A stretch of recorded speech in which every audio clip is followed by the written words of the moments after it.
এই বিক্ষোভ কর্মসূচি ও বিক্ষোভ মিছিল ও সমাবেশ কর্মসূচিতে সভাপতির বক্তব্য এবং সমাপনী বক্তব্য প্রদান করবে সরকারি মীর ইসমাইল হোসেন কলেজ শাখা ছাত্রদলের সম্মানিত আহ্বায়ক মোহাম্মদ আকরামুল হক। বাংলাদেশ বাংলাদেশ জিন্দাবাদ জিন্দাবাদ বাংলাদেশ বাংলাদেশ জিন্দাবাদ জিন্দাবাদ আমার ভাইয়ের রক্ত পিতা দিতে দেব না, আমার ভাইয়ের রক্ত পিতা দিতে দেব না। বিসমিল্লাহির রহমানির রহিম। আসসালামু আলাইকুম। কেন্দ্র ঘোষিত কর্মসূচির উপলক্ষে আজকের আমাদের সরকারি মীর ইসমাইল হোসেন কলেজ শাখা ছাত্রদলের আয়োজনে আজকের প্রতিবাদ সমাবেশ। প্রিয় সাথী বন্ধুগণ, আপনারা জানেন আজকে এই অন্তর্বর্তী সরকার আমাদের ঢাকা বিশ্ববিদ্যালয়ের SM হলের মেধাবী ছাত্র সাহিত্য প্রকাশনা বিভাগের সম্পাদক জনাব শাহরিয়ার আলম শাম্বকে নির্মমভাবে হত্যা করেছে।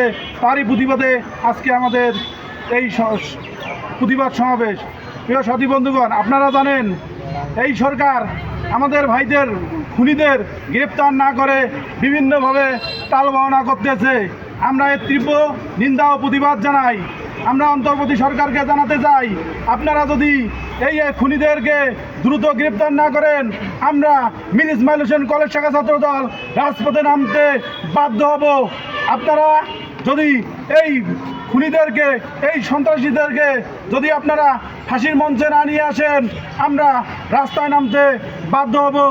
এই আশা, এই প্রত্যাশা ব্যক্ত রেখে আমি আজকের এই সংক্ষিপ্ত সমাবেশ এখানেই সমাপ্তি ঘোষণা করছি। শহীদ জিয়া অমর হোক, খালেদা জিয়া জিন্দাবাদ, তারুণ্যের অহংকার তারেক রহমান জিন্দাবাদ।